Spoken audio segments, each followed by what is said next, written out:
All right. Well, hey, everyone. Welcome to another episode of the Heromakers Podcast. And we're now in 2021, as you guys all know. And Ann, I have to tell you, I'm very excited because I am currently writing a 3-part series on joy, an article series on joy, and how we can discover joy in this new year, even in the middle of all this chaos.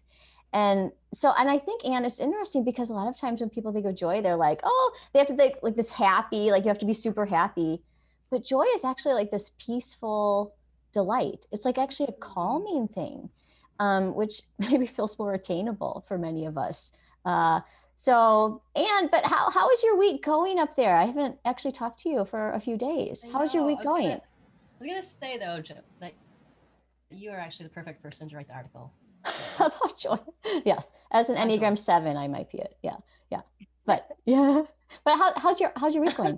Is it going well? Good. Yeah. Okay. It's going well. I'm still on vacation mode, so that sounds right. I think with the pandemic and all of us working from home, it's like we're always in half vacation mode. I don't know, but we are excited to have our guest on today. And I have so many questions for you, Teresa, but just because of like the theme of your restaurant and your mission and just how it got started and your whole background. So I'm very excited to talk to you. But welcome to the podcast, Teresa Goines. How are you? I'm doing well. Thanks so much for having me. God, you're welcome. Yeah, and so Teresa, you founded this amazing restaurant called Old Skool Cafe, which is run by students who are at risk, and you kind of have this this Harlem Renaissance theme, and you have soul food there, and it's great, and it's all run by children who are at risk. And so we're really excited about this mission that you have. And so can you start, Teresa, by talking to us a little bit about yourself, telling us about yourself and just growing up and some of your dreams, and then we'll kind of go from there.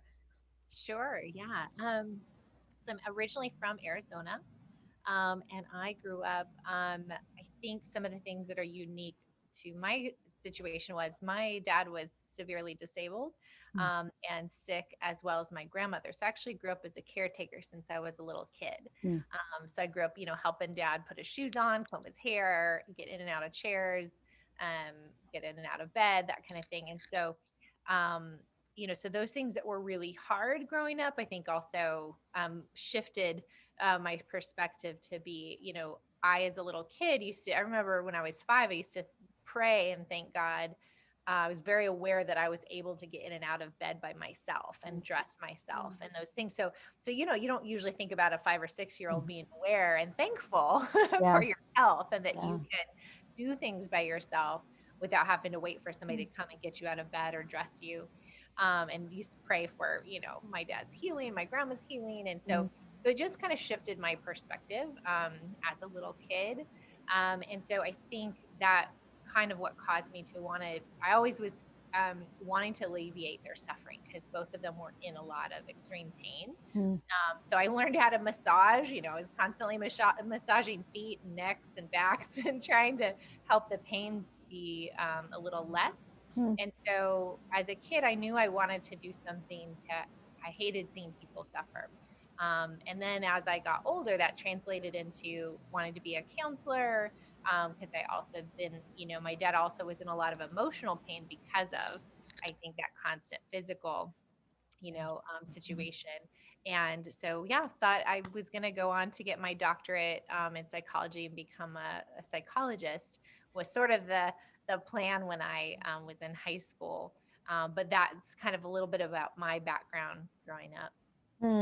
Okay. And then, so you were in Arizona, and then now you're in California, in San Francisco.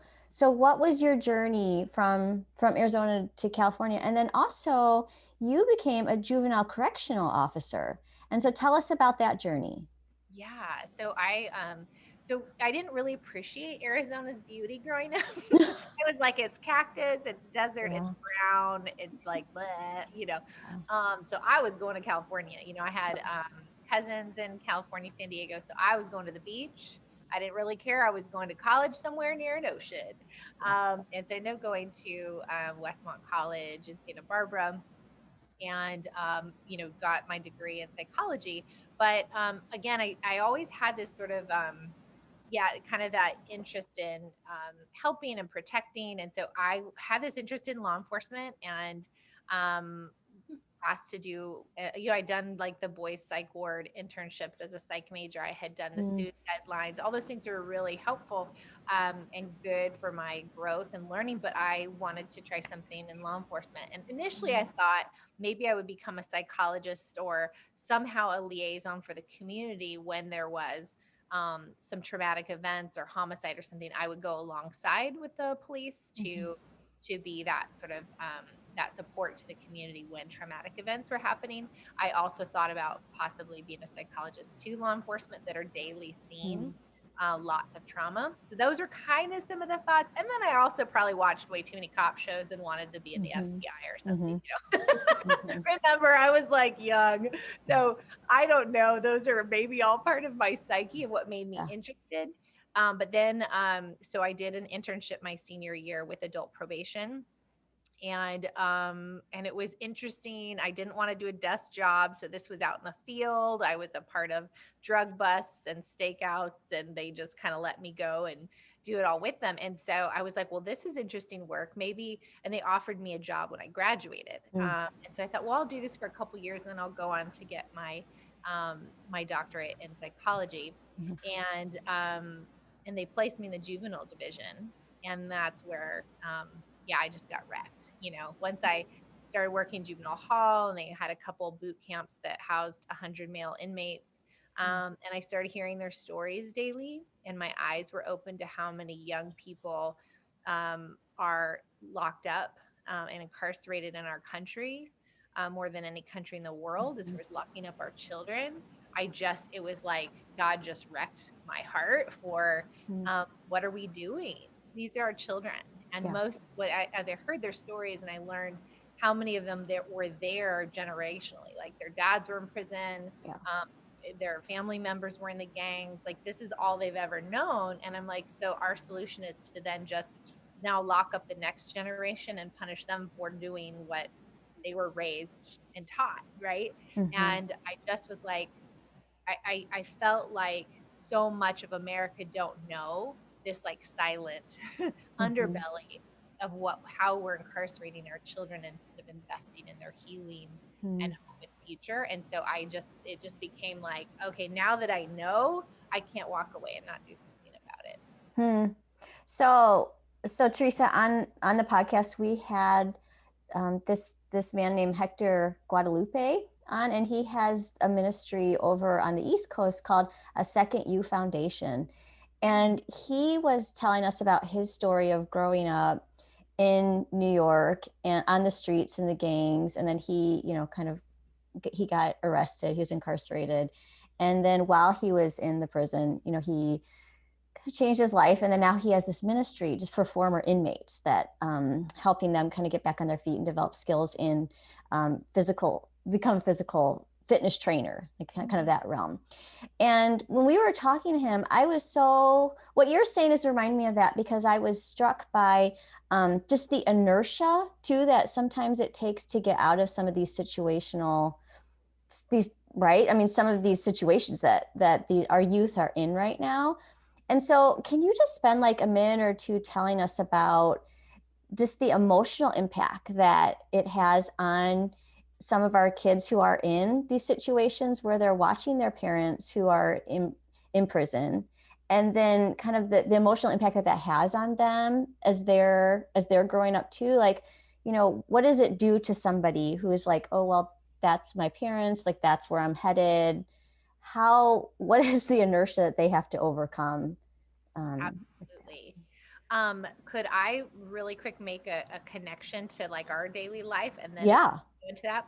So, absolutely. so we think about how hard it is for us to just change, like simple habits that we want to change. Like, for example, if anybody's struggling like I am, having been home in quarantine, like trying to change my habits, my eating habits, getting back to exercising, right? It's like, I know what I should do. I know. And it's so hard, right? To Yeah. like, oh, I'm tired. I need to get up.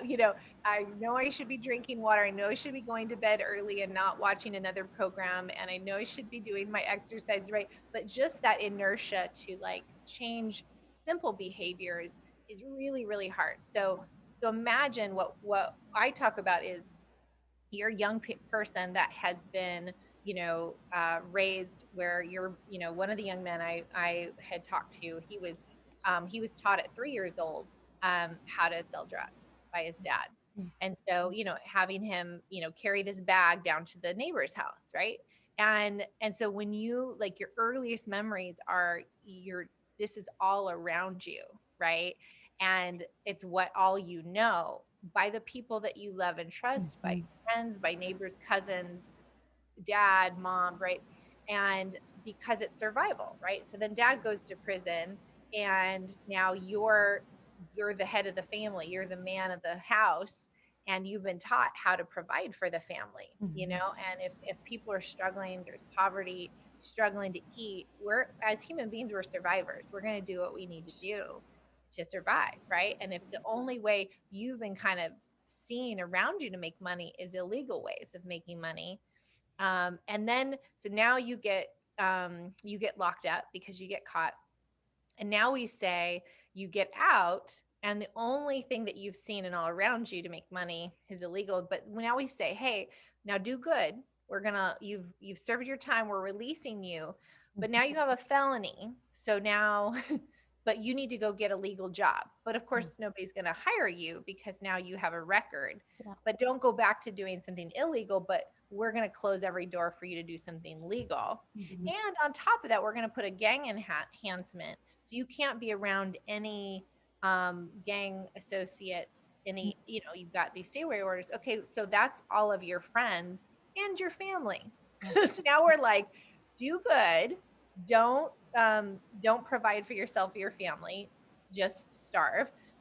Don't be around any of your community of support or your family. Like, what are you supposed to do? But we're not going to provide any alternatives. Yeah. Or how about a whole different network of support and jobs and opportunity and people speaking love?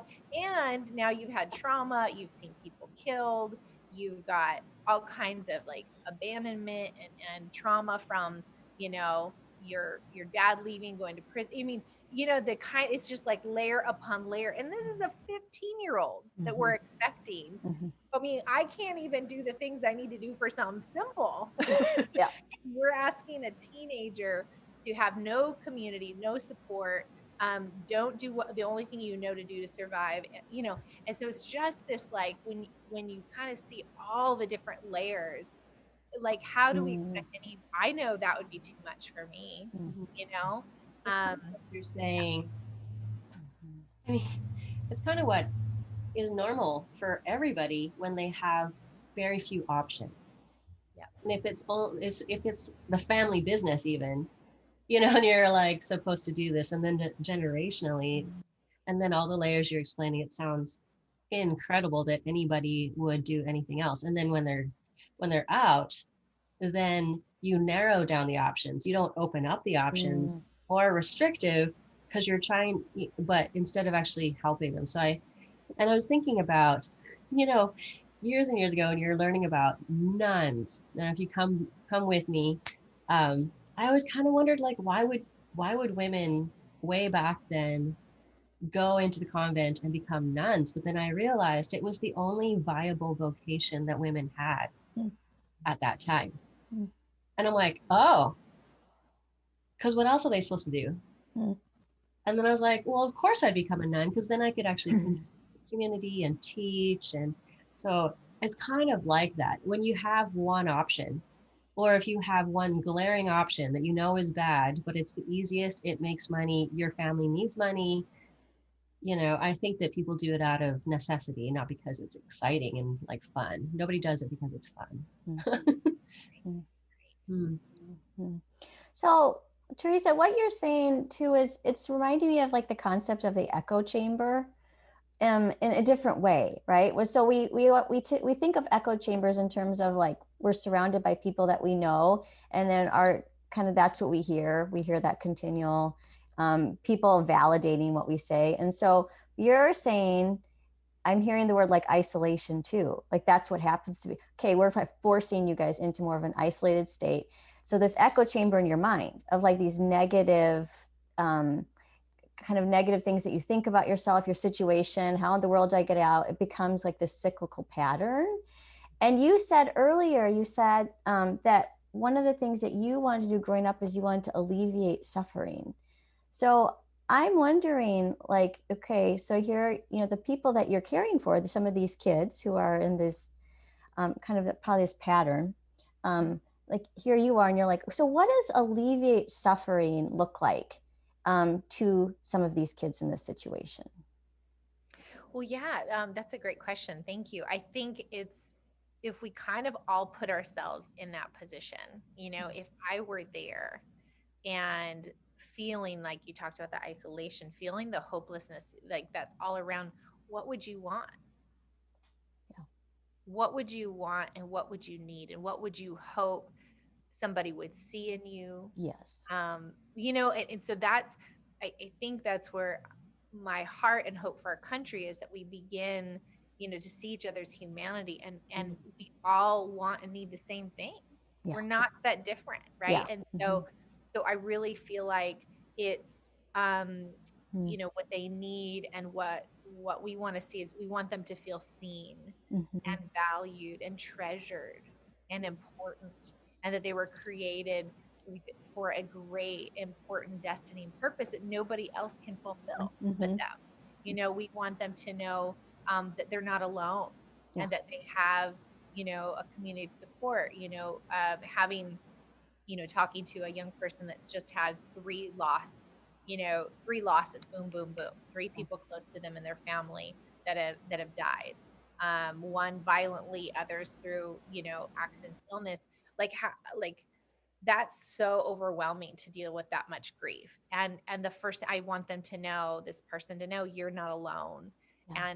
And I'm sorry that you have to walk through that, and I can't take that grief. You have to walk through that grief, but you don't have to walk through it alone. Yeah. You got a whole family around you, Old Skool. We love you. We're here for you. We're here to listen. So it's really about alleviating, like you said, the isolation, that you're not alone, and that we talk about calling out the gold. We see the gold in you, and that's what we're going to talk about. We're going to call that out. So, there's often, some people say, oh, they're, saying what's true, or, well, this is true. This young person may have committed a crime and may have a felony or whatever, right? But so that may be true, but the truth about them is that they're valuable, that is not their identity. We are not, our identity is not our worst mistake. And so calling that out, that the truth about you is that you are a leader, that you are meant to use those experiences, the failures, things that have happened for good, right? And to fulfill the destiny on your life. And so that's really, I think it's about them feeling that support, also feeling hope that they have a future, that there's opportunity. So it's kind of the holistic piece together. Yeah. I love that. And I feel like that's what we talk about here on the Hero Makers as well. You're talking about empathy right now. And the other thing I heard you say at the beginning was kind of this identification. What would I want if I was in that situation? What would I need to hear? Right. So it's like stopping long enough to step outside of ourselves too, and say, okay, looking at it through their lens, which I think is great. But so Teresa, let's jump into Old Skool Cafe. Where did the idea come from? And tell us a little bit about it. Sure.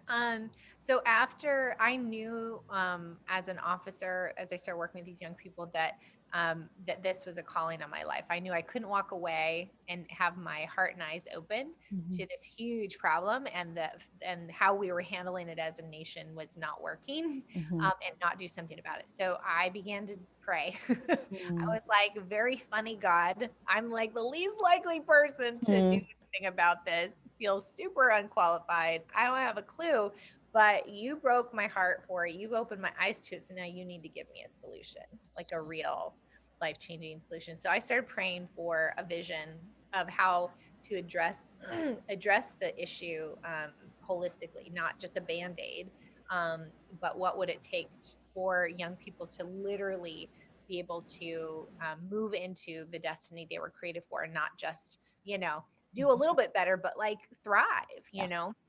And so it was a long journey. So, you know, a lot of praying, a lot of research. I moved to Mexico to learn Spanish and the culture, because most of the young people I was working with at the time were, their families were from Mexico, and I failed Spanish in school. So I was like, I'm an experiential learner. So I kind of went on this journey. I did a lot of asking and listening to the young people that I was working with. What would it take? What do you need? What would it take for you? To break out of this and to have the life that you want. And so over the years, it was like lots of experiences, lots of research, personal research, and working with young people and listening. Then I felt like all of a sudden it all kind of coalesced. You know, I would try different things, and all of a sudden I felt like God gave me this like very vivid vision of Old Skool Cafe. That it was going to be this jazz, like this very cool kind of theater restaurant, all run by young people. They would be the hosts, the servers, the chefs, the entertainment, the management, the marketing, the fundraise, like everything that we do would be an opportunity for them to learn and do and be paid for it and get recognized and be up front for something that's positive.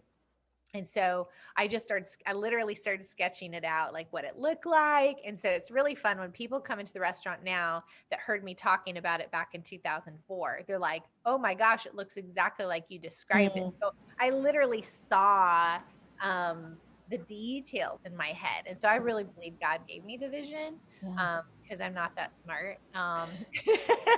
And so I just started. I just started, trying to bring into physical reality what I saw in my head and heart. Oh, I love that. Also, you said the word holistic a couple times, and I really sense that that's a value that you hold. So then when you were building Old Skool Cafe, and like making it actually a reality, what kind of team did you build around you to address the holistic issues that these kids have? Yeah, well, so I started it out of my home, and I didn't have money or a team or money to hire people and so, so I think it was really just starting with me and volunteers. And then I had this one wonderful woman she was my intern in college. My college I went to I would become a supervisor and have interns work with me. And so her name's Becca. And so she was listening to me talking about this idea that I was planning to start and launch. And so anyway, she gave me a year of service work to come and just, side by side, help me just, flesh it out. And so I would say this was Becca and I, that first year, and volunteers from Craigslist. And I was a salsa dancer, so I'd be on the dance floor, and I'd find out somebody worked at a restaurant or was a musician or was a chef, and I'd be in the middle of the dance floor being like, you need to come and teach my kids, and blah, blah, blah, right? And so I just was recruiting like crazy. So I would just do these pop-ups out of my house and do these trainings, as well as the salsa nightclub. But it was just pretty much starting with just kind of that, just myself and Becca. And then I got to know social workers and therapists. And so, just kind of connected, but there really was no team for quite a while other than volunteers. I love that. And it's because like we have people who are entrepreneurs listening to this show. And what you did, okay, so you had this vision, but then it was like scrappy the way it came together, right? Like you're like, okay, let's throw this piece in, this piece in, this piece in. And then before you know it, you have this thing. Like you actually have a restaurant and all that. So I think that's like an encouragement for people who have this vision or this dream and don't see how they get from point A to point B. Like it seems like it's like this mile that they can't quite travel. But like what you're saying is like, wow, like one little piece here, one little piece there, one little, right? And so how did you actually then end up getting a restaurant, an actual location? So my story may encourage or may discourage.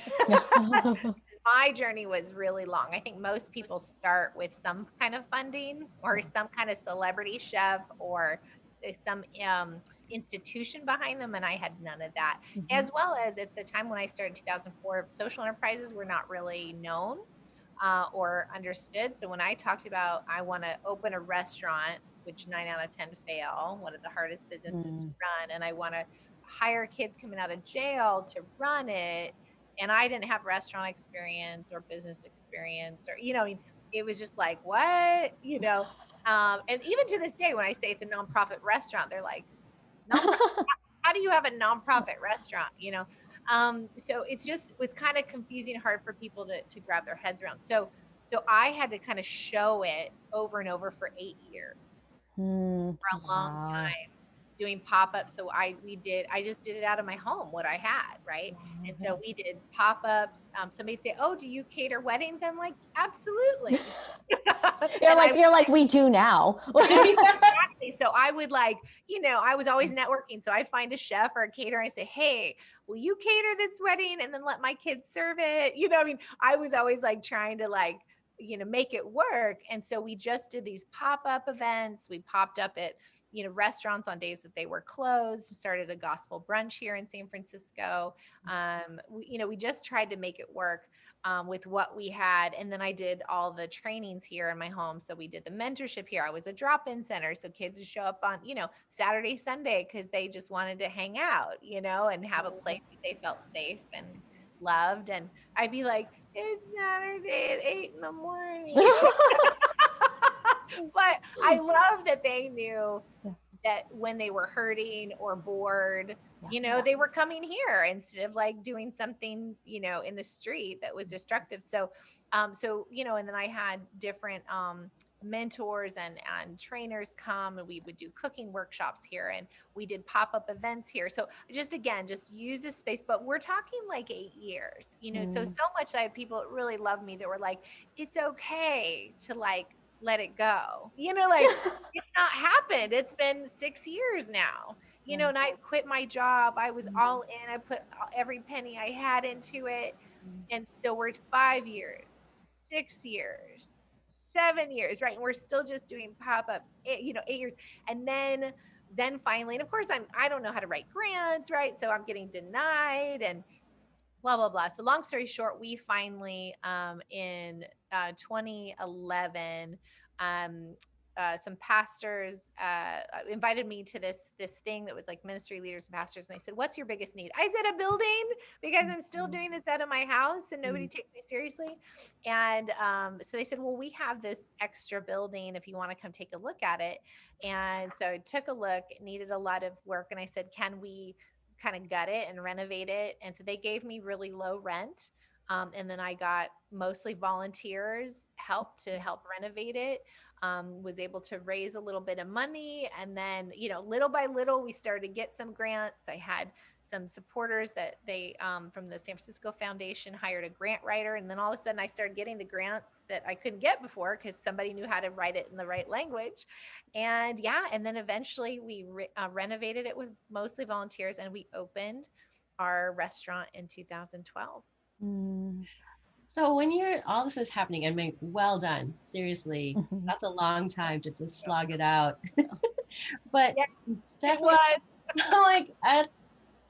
and also a really long time. And obviously, okay, so I was looking over at the hero traits on our website, and I think one of the hero traits that applies to you is sacrifice.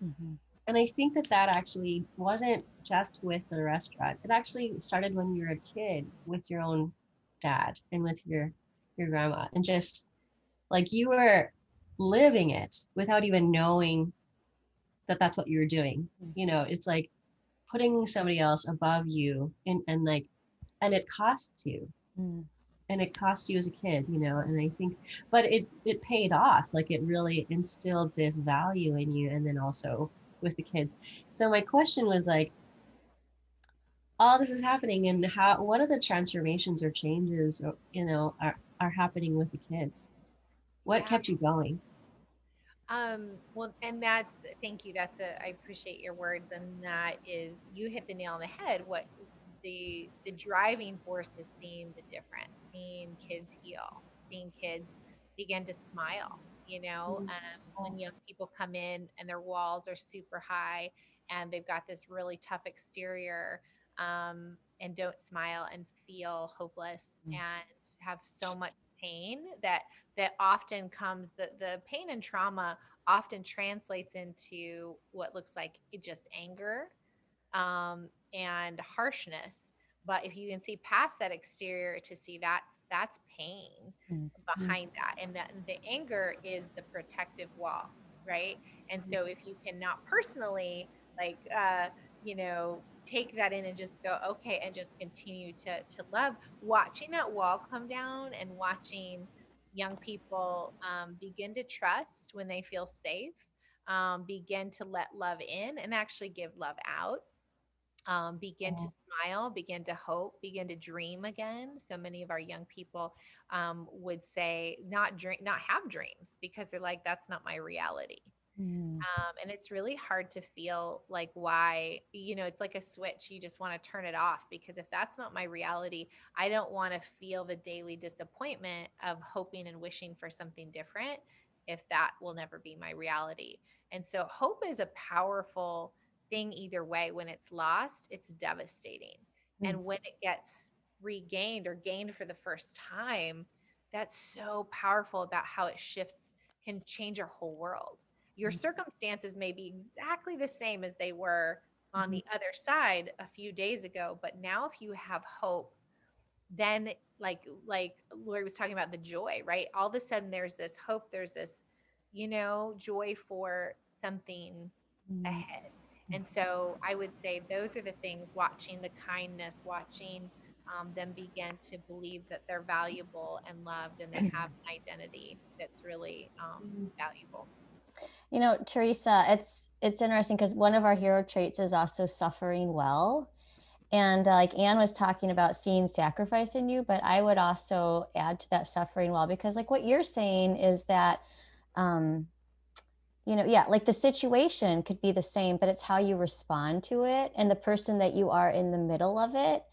And I feel like that's kind of what you're going for.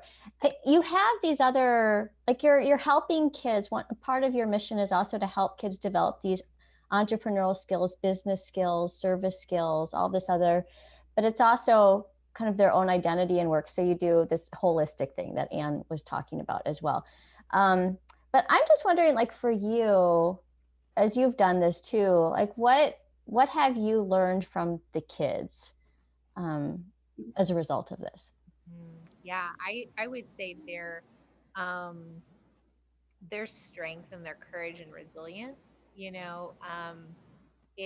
a lot of our young people have gone through more trauma in their young teenage years than a lot of adults experience in a whole lifetime. And watching, I think, the courage to be willing to trust. A lot of us as adults, like, it's really hard to let those walls down and to be vulnerable and to trust.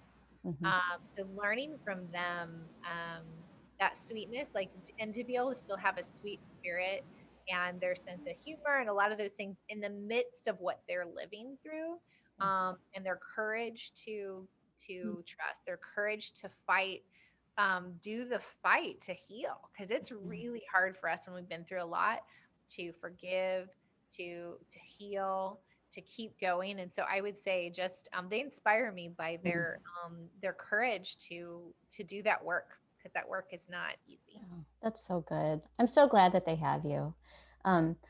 Before we wrap up, I do though, can you talk about the theme of Old Skool Cafe? Because what I was reading is that like there's actually a reason that you chose the theme as well. So tell us about that.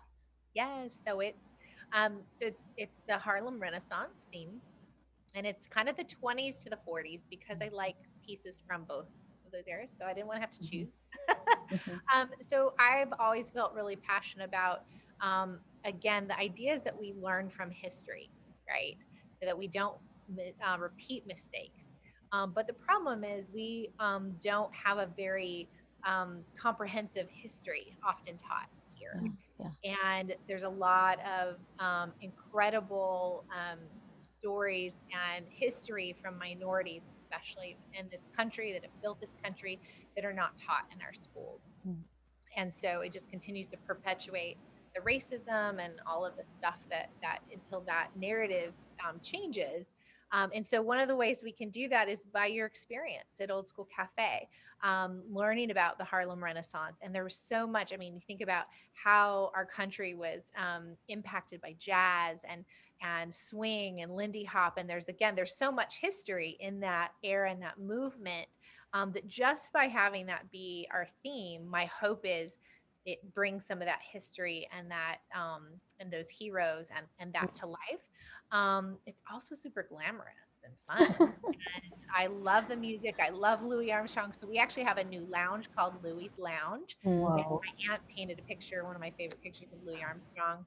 And so up at the top. And so it really is, in our youth are wearing the fedora hats and the bow ties. And so it's really like, it's fun. It's glamorous. It's like you're going back in time to like Harlem Renaissance, Gatsby, Roaring '20s. Fun. Yeah. The what's the other, Prohibition. Mm. And then and so the goal is to really, we also do, we'll do specials about Juneteenth and, just throughout the year, we're trying to bring it into like for example, Martin Luther King Jr.'s favorite meal is our special this week. Mm. And so it's always trying to figure out how do we use our fun vibey restaurant to bring out that important history and highlight heroes, as you guys would appreciate, by our supper club. Well, I selfishly wish that you would expand that, because I mean, how fun. It's a great mission. You have the opportunity to impact so many kids and change so many lives. I mean, really. So I'm just going to be, I don't know, maybe I'm going to like behind the scenes. I'm going to be finding ways to get you in Chicago. I don't know. Well, that is the plan to expand. That is the heart, to see if we can stop building more prisons for our kids and instead build more old schools or old school type places that invest in their healing and future. So. Yeah. And Teresa, is there a way that people can support you even if they're not in San Francisco? Absolutely. So we are a full nonprofit, 501c3 nonprofit. So actually some of our largest donors are outside of California. So you can go right on our website and click the donate button. The other things are, it's a lot of awareness. So we do want to go to other cities. And so part of it is, just the more that people know about us, the easier that is to happen and support. So whether you can donate financially, or you can post on your social media to let more people know about us, or any kind of connections that you think would be valuable, including celebrities that want to endorse us to help elevate our presence. So people know we're here, they come and eat, and hopefully help create them in their own city so we can start to invest in more of our youth. Good. Well, Teresa, we're going to link to your website and all your social in our show notes, and encourage people to make a donation to help get the word out. And maybe we'll be seeing like some Instagram live from you, maybe some cooking lessons or something. Some of the kids at your restaurant hear their story. It'd be amazing. So this is great, Teresa. And you said this little phrase, and I just want to recall it to all of our minds, which was call out the gold. And I think that's a great phrase for like all of us to live in such a way that we see the potential in other people, and we're calling that out, and we're saying, hey, you who doesn't see this, I see this. And I want you to live into this. I think that's so amazing. So I would encourage all of us this week to find ways to call out the gold in people around us and to help them to be the best that they could be. So Teresa, thanks for joining us on the podcast. And thanks for having me. You're welcome. And we hope you guys love this episode. Share it around and give us a 5-star rating, and go back and listen to some of the previous episodes where we talk about incarceration, specifically the one on Hector, we think is amazing. So we will see you guys next time. Thanks.